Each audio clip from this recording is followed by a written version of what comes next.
Why do men sabotage themselves even when they know better? Why do we chase what destroys us, delay what would save us, and betray the very goals we claim to want? Every man faces two battles, the one outside, with the world, work, and circumstance, and the one inside, with his own impulses, pride, and weakness. And it's the second one that kills you first.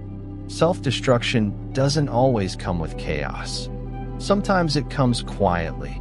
Procrastination, denial, the slow erosion of your own word. You start skipping small promises to yourself.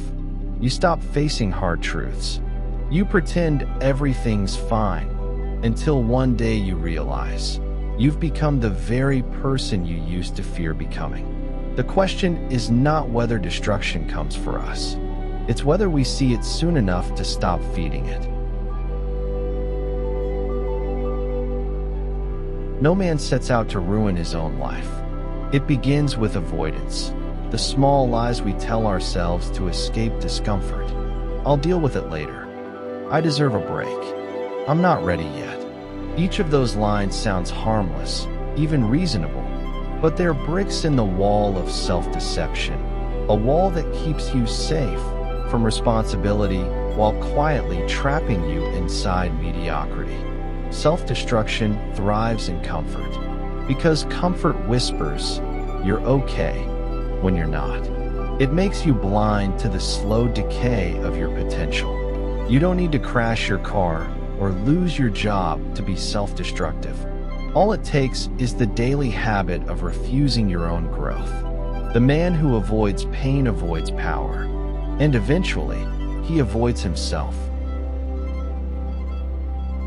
Men destroy themselves through lies disguised as coping. We numb with screens, with porn, with noise. We avoid silence because silence exposes us. But destruction doesn't begin with an explosion, it begins with escape. Every time you run from truth, you lose a piece of yourself. And the worst part? You start to believe your own excuses. You say, "I'm doing my best," when deep down, you know you're not. You say, "It's not that bad," when deep down, you feel it eating at you. That's how the inner war is lost, not by failure, but by dishonesty. The man who cannot tell himself the truth becomes his own enemy. So the first act of avoiding self-destruction is awareness. Not judgment, not guilt, awareness. Look at your habits, your distractions, your patterns. Ask, what am I using this for? What am I trying not to feel? When you start to answer that honestly, the cycle starts to break. Avoiding self-destruction is not about being perfect. It's about being disciplined enough to heal. Because healing is not a feeling. It's structure, it's repetition, it's quiet labor. You cannot grow while clinging to the same environment, the same habits, the same excuses. Change demands friction, and friction feels like pain. But pain is the cost of becoming someone you can respect. If you want to stop destroying yourself, do 4 things. 1. Face the truth brutally. Write down where you are failing. Stop hiding it under potential. You cannot fix what you refuse to face. Brutal honesty is not cruelty, it's medicine. 2. Build systems, not emotions. Motivation fades. Systems endure. Set boundaries. Schedule your time. Protect your focus. Your calendar reveals your discipline more than your words ever could. A man without a system will always default to his weakness. 3. Forgive, but do not forget.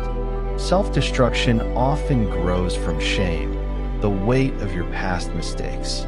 But shame, when faced directly, becomes fuel. You are not your failures. You are your response to them. Forgive yourself, but remember the lesson, and let it carve new strength into you. 4. Do one real thing for yourself every single day. Every day, do one act that strengthens your discipline, even if it's small. Wake up when you said you would. Work out when you don't feel like it. Read instead of scrolling. Cook instead of ordering. Clean your room, your desk, your mind. Small acts of order build trust with yourself. They tell your psyche, I am capable. I am responsible. I am moving forward. Most men wait for clarity before they act.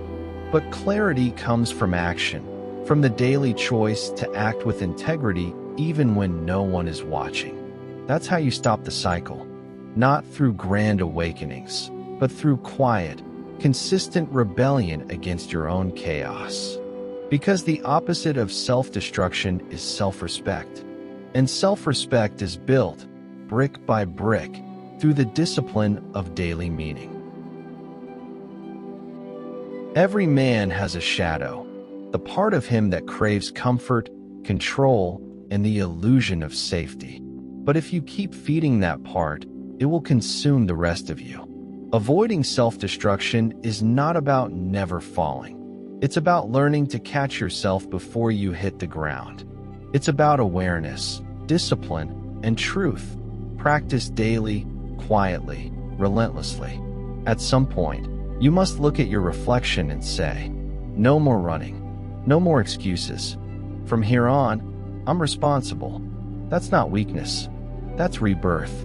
The man who learns to master himself no longer fears destruction, because he's learned how to rebuild.